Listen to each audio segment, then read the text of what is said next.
Yang memperjuangkan pesantren selama ini partai yang totalitas memperjuangkan pesantren, yaitu PKB. Inisiatornya PKB, yang lain ikut-ikutan saja.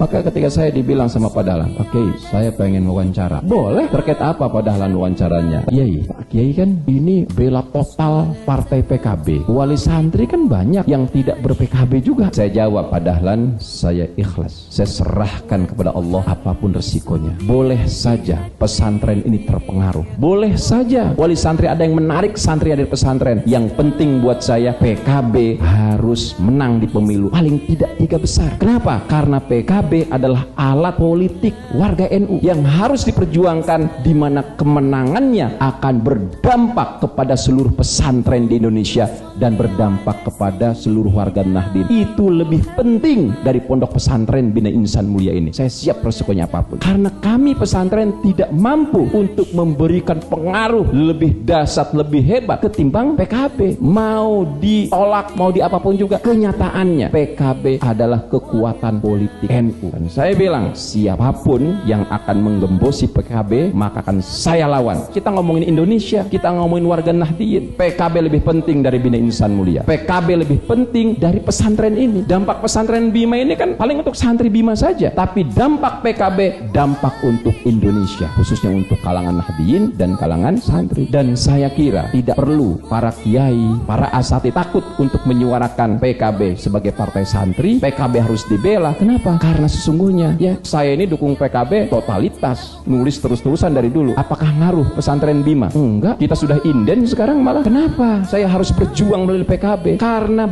NU ini mayoritas, konon 90 juta, tetapi kita belum bisa memenangkan pemilu. Partai kita kecil, partai santri ini baru 11%. Coba kalau NU itu 20% suaranya di parlemen, kita menjadi partai yang kuat. Menteri kita banyak, menteri santri, dampaknya akan luar biasa ya, buat dunia pesantren, buat santri, buat komunitas Nahdien. Jadi saya nggak takut ya, saya akan tetap lawan siapapun yang pengen menggembosi PKB, karena saya sadar yang memperjuangkan pesantren selama ini partai yang totalitas memperjuangkan pesantren, yaitu PKB. Inisiatornya PKB, yang lain ikut-ikutan saja ya, bahkan ada juga yang sering menolak. Dan kenapa saya perjuangan? Karena mayoritas dewannya juga santri.